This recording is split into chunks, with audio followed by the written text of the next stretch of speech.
We have been focused on understanding more about essential oils than what we've ever understood before, about their safety, about their usage. And so we've chosen to partner with researchers and scientists in the medical community as our source for understanding what essential oils really truly are and how we can best receive benefits from them. This is the perfect way and opportunity for us to be able to understand what we currently don't about essential oils, but more importantly, be able to implement those findings into resources that are valuable for us as the end user.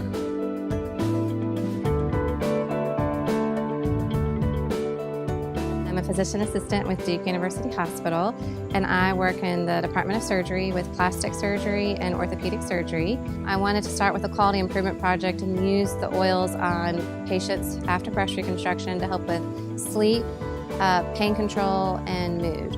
I see this as a small pilot study that if we get good supporting evidence that it does help, that I hope to put it at a big scale level to have all patients at our hospital use it and have it on our formulary, which would enable nursing or doctors to order it and have patients use it to maybe decrease medications we give that have interactions, that have side effects.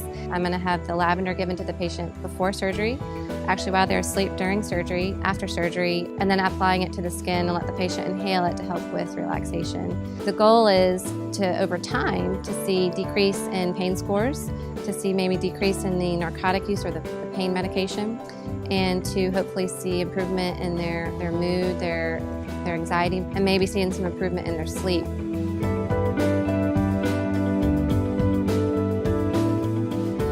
As I looked at the chemistry of the essential oils, it's fascinating for me because at the end of the day, chemistry is chemistry. Whether you're getting it from a laboratory where they create that chemistry or whether you're getting it from a plant, what is important is the physiologic effect on the body. We've been used to being exposed to organic compounds for years and for centuries and centuries. Then it makes it much easier for the body to recognize and utilize those chemical structures as opposed to something that's created in the laboratory. The biggest pushback that I get from colleagues is the fact that we don't have enough information yet on essential oils. I think if they were to truly look, that they would find that there is plenty there, and it's exciting to see that there's more to come. Natural products is another area that we've kind of shied away from in the scientific field. We've really focused on these synthetic products, things that we can man-make in the laboratory, and they also have their time and place, but we can't discredit things that come from our natural world.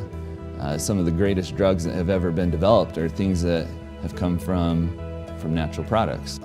I work with very rare tumors. They're sarcomas, and they typically affect young people, adolescents, people in their early 20s, 30s. Because it's such a rare disease, there's not a lot of research out there being done on that. And clearly there's no essential oil research that's been done with sarcomas.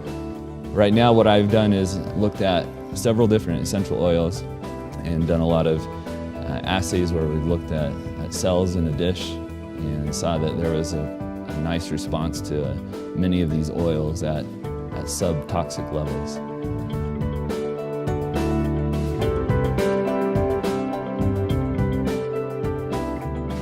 So for years I've been drawn to essential oils because of their particularly powerful effects it has on patients.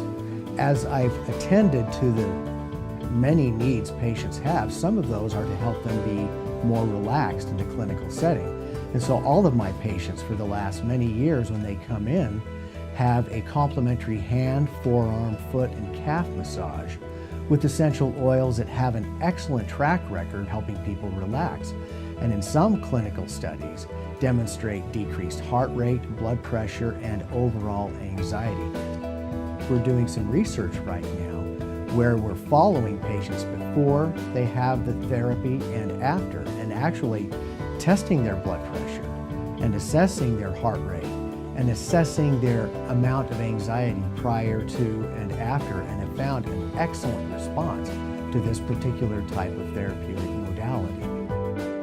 When patients are preparing for surgery, we'll have a discussion with them about what to expect, and I introduce them to medicinal grade essential oils that have a really good track record with decreasing perioperative nausea, particularly motion hypersensitivity.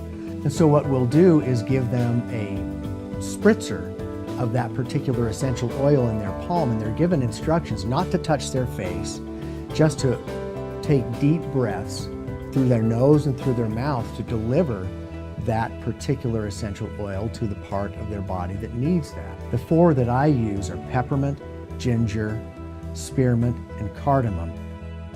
It's more than just understanding the science, it's the application of that science and that methodology. doTERRA does that better than anyone. Our commitment is resolute. We will continue to push the envelope and to discover more, because in the end, it's what makes the oils most valuable to each one of us.